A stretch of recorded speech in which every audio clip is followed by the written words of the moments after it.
Kung maraming buhay ang binago ng Diyos sa panahon natin ngayon, gayon din naman sa panahon ng Biblia. May mga masasama na nagbalik loob sa pagiging mabuti at paglilingkod sa Diyos. May mga taong hindi pa nakakaalam ng mabuting balita at nakatagpo nito.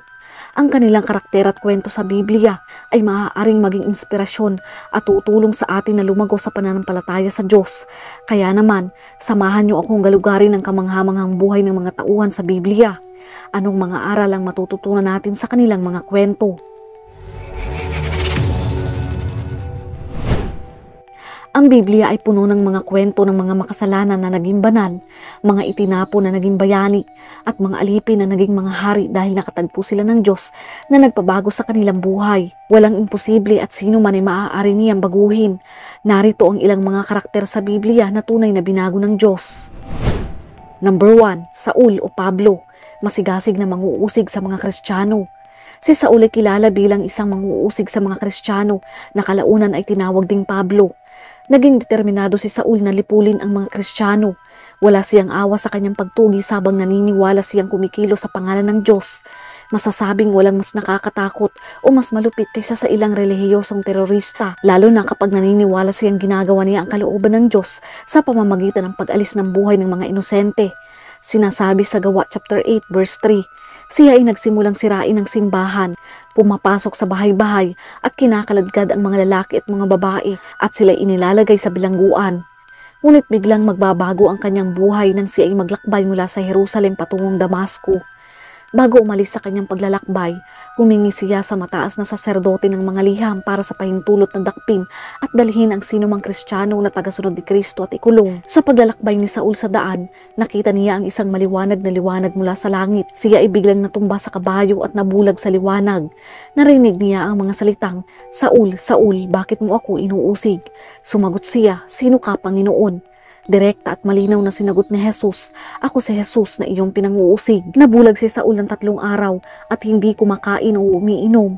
Sinabi ng Panginoong Jesus na magpatuloy si Saul sa Damascus upang makipag-ugnayan sa isang lalaking nagngangalang Ananias. Sinabi ng Panginoon kay Ananias na patungan si Saul ng kamay upang makakitang muli. Ngunit nag-alinlangan si Ananias dahil batid ng lahat na si Saul ay isang manguusig at ibig pa silang ipadakip. Ngunit sinabi ng Panginoon na huwag siyang mag-alala dahil si Saul ay pinili ng Diyos upang dalhin ang kanyang pangalan sa harap ng mga hentil, mga hari at mga anak ng Israel. Sinunod ni Ananias ang mga tagubili ng Panginoon at natagpuan niya si Saul.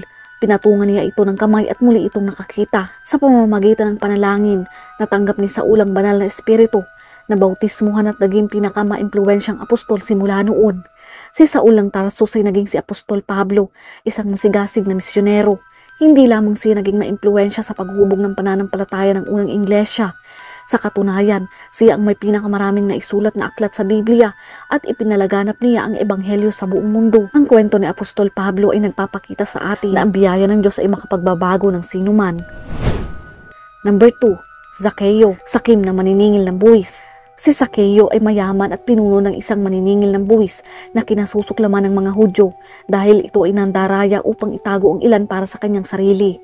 Nang si Jesus ay dumating sa bayan, si Zaccheo ay sabik na makita siya. Gusto niyang makita kung sino talaga si Jesus, pero dahil pandak siya at marami ang tao doon, hindi niya ito nagawa. Kaya patakbo siyang nagpunta at umakyat sa isang puno ng sikomoro. Pagdating ni Jesus sa lugar na iyon, tumingala siya at sinabi, "Zaccheo, bumaba ka agad dahil kailangan kong tumuloy sa bahay mo ngayon." Kaya nagmadaling bumaba si Zaccheo at masayang tinanggap si Jesus. Nang makita ng mga tao na ang Panginoong Jesus ay tumuloy sa bahay ni Zaccheo, nagbulong-bulungan sila at nagtaka kung bakit doon sa bahay ng isang masamang tao ito tumuloy. Tumayo si Zaccheo at sinabi, "Panginoon, ibibigay ko po sa mga mahihirap ang kalahati ng kayamanan ko at kung may nadaya akong sino man, babayaran ko ng 4 na beses ang kinuha ko sa kanya." Sinabi ng Panginoong Jesus, dumating na ngayon ang kaligtasan sa sambahayang iyon sapagkat siya ay naparoon upang hanapin at iligtas ang naliligaw. Ang pagkilala ni Zaccheo kay Jesus ay nagpabago sa kanyang buhay, kung saan ang isang sakim at mandarayang maniningil ng buwis ay nagbago at nanampalataya sa Panginoong Hesukristo. Number 3, ang babaeng Samaritana sa balon. Isa sa mga pinakakilalang kwento sa Biblia ay ang tungkol sa babae sa balon. Ang kanyang kasalanan ay nagbigay kahulugan sa kanyang buhay. Nang umigib siya ng tubig, nakilala niya ang Panginoong Jesus. nang humiling sa kanya ng inumin. Mula sa kanyang pakikipag-usap sa Panginoong Hesus, nakilala niya na siya ang Mesiyas na inihula sa mga propesiya. Naramdaman ng babae ang mga salita ng Panginoon na may otoridad at kapangyarihan na hindi masasabi ng mga ordinaryong tao. Ipinahayag ng Panginoong Hesus ang pinakatatagong lihim ng babae, kung saan ang babae ay nagkaroon ng 5 asawa at ang nasa kanila ngayon ay hindi niya asawa. Namangha ang babae kay Hesus dahil walang nakakaalam ng mga bagay na ginawa niya ng lihim. Ngunit ang Panginoong Hesus na ngayon niya pa lamang nakita ay alam ang lahat tungkol sa kanya. Matapos marinig ang lahat sa sinabi ng Panginoon, nakilala niya na ito ang Mesiyas. Ito ay dahil nalutas ng Panginoong Hesus ang kanyang pagkalito sa salita lamang at itinuro din sa kanya ang tamang daan upang sumamba sa Diyos. Naging sigurado ang babae sa Panginoong Hesus na ito ang Mesiyas. Dahil doon, dali-dali siyang pumunta sa lungsod at ibinalita ang mabuting balita sa mga tao. Ang babae ay naging isang mahusay na ebanghelista at tagapagbalita.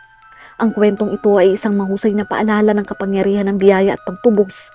Gaano man tayo nahulog sa kasalanan, ang pag-ibig at biyaya ng Diyos ay makakarating sa atin upang makapagpabago. Tulad ng babae, maaari tayong magpakalat ng mabuting balita ng Panginoon para sa kanyang paghahari. Number 4, Jonas, masuwayin. Si Jonas ay isang propeta na tinawag ng Diyos upang mangaral sa lungsod ng Ninive. Ngunit si Jonas ay tumakas mula sa Panginoon, sumakay sa barko at naglayag. Ngunit ang Panginoon ay nagdala ng isang malakas na hangin sa dagat at bumuhos ang napakalakas na unos, anupat nanganganib na masira ang barko. Mula sa dagat, nilunok ng malaking isda si Jonas. Siya ay nasa tiyan ng isda ng 3 araw at 3 gabi. Alam ni Jonas na ipinadala ng Panginoon ang bagyo dahil tinakasan niya ang ipinagagawa sa kanya ng Panginoon. Mula sa loob ng isda, nanalangin si Jonas sa Panginoon niyang Diyos. Siya ay nagsisi at humingi ng kapatawaran. Noon ay sinunod ni Jonas ang nais ng Panginoon.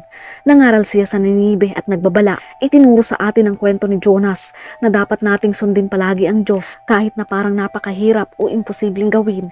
Maaaring natatakot tayo na mangaral ng mabuting balita ng kaharian ng Diyos, ngunit ang mahalagang katotohanan na sinabi ni Jesus, ang lahat ng mga bagay ay posible sa Diyos. Number 5, ang magnanakaw sa krus. Ang magnanakaw sa krus ay ipinako ng katabi ni Jesus. Napagtanto niya kung sino si Jesus at nagsisi sa kanyang kasalanan. Sinabi niya sa Panginoong Hesus, alalahanin mo ako pagdating mo sa iyong kaharian. Sinabi naman sa kanya ng Panginoong Hesus na makakasama niya siya sa paraiso sa araw ding iyon. Ang magnanakaw sa krus ay nagtuturo sa atin na ang biyaya ng Diyos ay nagliligtas kahit na sa pinakamasamang makasalanan at huling sandali ng buhay. Natutunan din natin walang sino mang hindi abot ng pag-ibig, biyaya at kapatawaran ng Diyos dahil ang biyaya ng Diyos ay binigay sa sino mang humihingi nito sa pamamagitan ng pananampalataya sa Panginoong Hesukristo bilang tagapagligtas. Number 6, Cornelius, isang hentil, ang Romanong senturyon. Si Cornelius ay isang Romanong senturyon, bagamat siya ay relihiyoso at mapagbigay, hindi pa niya nakikilala ang Panginoong Hesukristo at hindi pa sa kanya nakakarating ang Ebanghelyo. Minsan, nang bandang 3:00 ng hapon, nagkaroon siya ng isang pangitain. Nakita niyang pumasok ang isang anghel ng Diyos at siya ay tinawag. Sinabi ng anghel na ipatawag si Pedro. Nang dumating si Pedro, inihayag niya ang mabuting balita kay Cornelio. Ang mensaheng ipinadala ng Diyos ay paghahayag ng mabuting balita ng kapayapaan sa pamamagitan ng Panginoong Hesukristo na Panginoon ng lahat.